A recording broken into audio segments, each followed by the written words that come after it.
Wild card weekend is in the books, and in case you guys don't know, don't be that excited. Your Falcons are still going home. Clipped wings can't fly.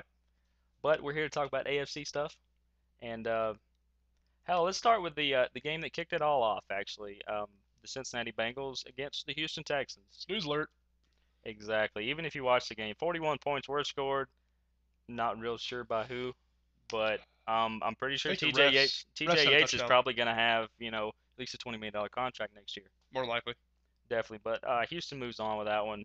It was 31-10. It did kick off the playoffs, but Dalton played like crap. He had a decent rookie season. Came out threw three interceptions, tying his season worst single game. I Three mean, I mean interceptions. Dalton's a good quarterback, but he needs another year. No, he's a rookie. He's a Right, rookie. right. He did well as a rookie. To step into a team that was in shambles and to take him to the playoffs, he Absolutely did well. did a terrific job. He had a 51 quarterback rating, second worst this season. But to come in and take over for Carson Palmer, who they thought that Basically, was going to yeah, be there for another 5 years, he did a very good job. I have to hand it to him. definitely. And got to give the shout out, especially the local people that'll be watching. AJ Green doing well for him as well. Hmm. Yep, But very good young team, very good nucleus. I'm really anxious to see what that team has to offer down the road. definitely, and we're talking about the losing team here. The winning team was the Houston Texans, Hmm. who are playing their third string quarterback, TJ Yates, who Rookie. apparently can run another rookie who can apparently run the offense as good as anybody can. Yeah, well, I mean, when you have Andre Johnson catching the ball and you can hand it off to Arian Foster, it's not real hard to maneuver that offense down the field. Foster averaged 7 yards per touch that game and piled on three touchdowns. Andre Johnson had 90 yards and I believe one or two touchdowns in that game. And that defense has really stood stout. I think the big play is run Foster and rely on that defense to get a few turnovers because they proved it against Andy Dalton. They can provide turnovers for that team. I mean, other teams use the same nucleus and made it just as far. Absolutely, But absolutely. the other game that happened actually turned out to be the most exciting game, the Ab- only non-blowout. yep. And in case you didn't know who won, Where's your phone in booth? case you didn't, wait, let's make sure to get this on a little bit. That guy is the reason why Right here. they're playing the Patriots That this right week. there. Amazing. Had to throw that out I there. was in awe. That's why I'm actually good you stepped in this week so that other hosts wouldn't fall off their stool. I wanted to send a check to my cable provider for letting me watch that game. I was that honored to watch Tebow play. That was, I mean, I would almost send money to like Dana White for not Hmm. putting something great on TV then. Yeah, yeah. Terrific game. By far the best, in my opinion, the best playoff game of the weekend. Tebow, he averaged 36 yards per completion slash rush and three touchdowns and a 125 quarterback rating against the Steelers, who have had one of the best defenses in the NFL the whole year. I mean, he wasn't pretty. A lot of his throws were ducks, but he took care of business. Exactly. I mean, and as one of our fans likes was bashing a lot of people for trying to make excuses. I'm not making an excuse here. Roethlisberger had a typical Roethlisberger day of basically carrying the Steelers to what Absolutely. should have been a win, but it ends up going to overtime. And in the first play of overtime, 80 Tebow yards hits to one over the Demarius middle. Thomas, I right in the mean, Bebe.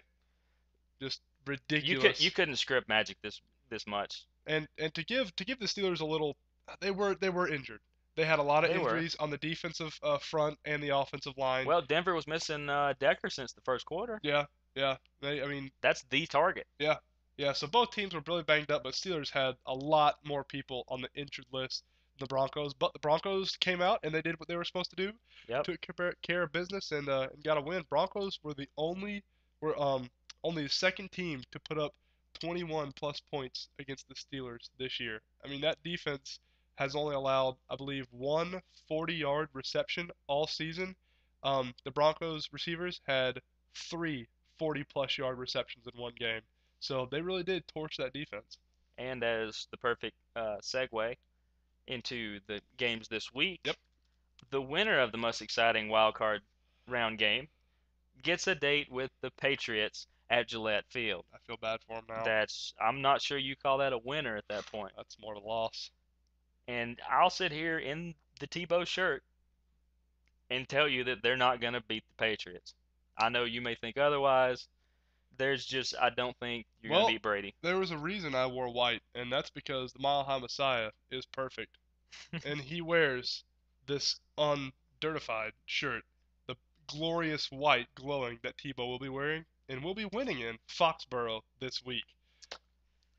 I believe it. I have faith. I'm riding the Tebow train.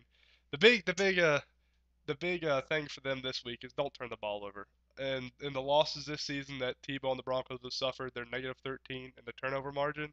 And when you turn the ball over, that just gives Brady that many more chances to throw touchdowns, which he will do. For the same reason you can't give Tebow a chance to beat you, you can't give Brady a sniff of a chance to beat you. Absolutely. And then the Pat in the 8-game winning streak the Pats have had, they have turned the ball over 3 times. And that's I mean ball control, Yep. going to Gronk, going to Aaron Hernandez, just such a hard offense to stop. Um, the the Broncos D has been was decent middle of the season, kind of lost it there at the end and got it back a little bit rolling last week. They're going to have to play kind of contain on Brady. You're not going to stop Brady. He's going to throw for touchdowns. Right. You're going to have that bend but don't break offense. I mean defense. Try to give him limit to him for a few field goals. And like Elway said, Tebow's going to have to pull the trigger. He's going to have to let it rip again Yep. this week if he wants to beat Brady.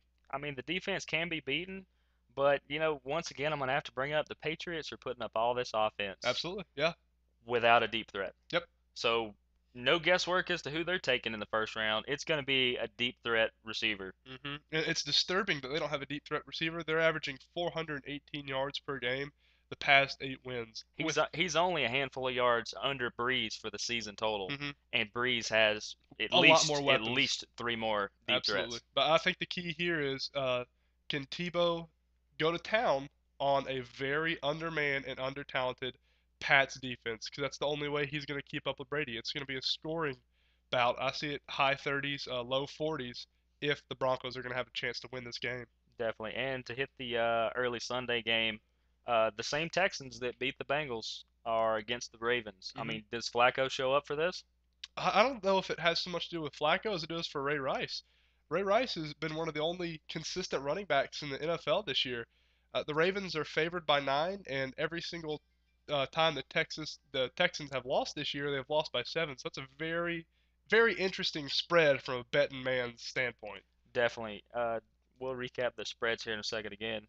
But I definitely agree. It comes down to Ray Rice's performance hmm here because Foster's going to put up his yards for the Texans. Yep. Yates can pass the ball around a little bit to a lot of people we've never heard of, but are good receivers.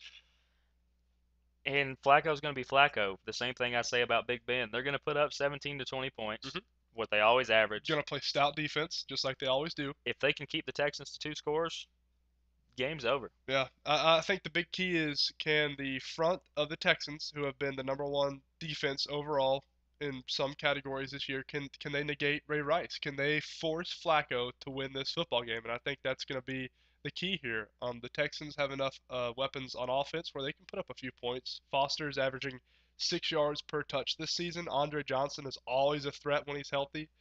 Yates has been shown that he can distribute the ball evenly and well and not turn the ball over. But can the defensive front rather of the Texans limit Ray Rice? I would say I would have to go with 65 yards or below. If they can limit Ray Rice to 65 yards or below and put the game in Flacco, I don't believe Flacco has the talent to win the game. That being said, I don't think the Texans are going to do it.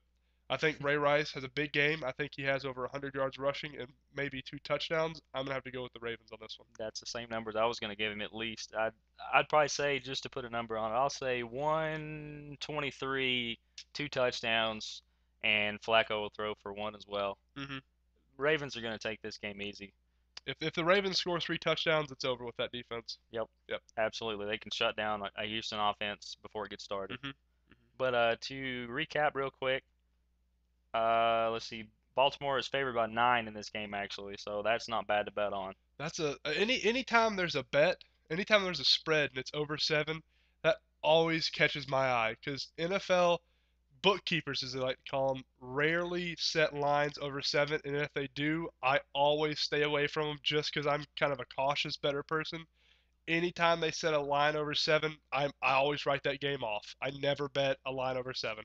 Definitely. And for some of our fans that do put money down on the games and stuff like that legally, may I add. New England's actually favored by 14 in this game, which That's is it.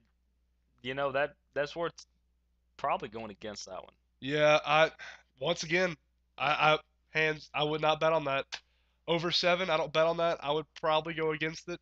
If I had some money to spare, I'd throw a few bucks Tebow's way rather. I say they either win or lose by less than 14, but once again, I keep my hands clean of any spread over 7. I don't like it. It's too dangerous. Definitely. And another quick note to add, real quick: Josh McDaniel was actually hired back by the Patriots after he was released from the Rams, I believe, Mhm. Mhm. which is interesting because he drafted everybody who's on the Broncos this year. Well, that's Not that they needed another edge, but Belichick knew he's going to have a few positions open in a few weeks. He already added the guy he wants. well, Rim Job Johnny Fox has done a terrific job there in Denver with the people that Josh McDaniels has brought in. McDaniels might have brought him in, but he couldn't do anything with them. And the Broncos are going to the next round, but McDaniels will be right there to meet him. Exactly. He's Yep, he's going to look across the field at him. yep, But to recap real quick, we're both taking the Ravens over the Texans, hmm and we're split on the Patriots Broncos. yep. Broncos are gonna win. Stay tuned for the NFC playoff show, and you guys have a good week.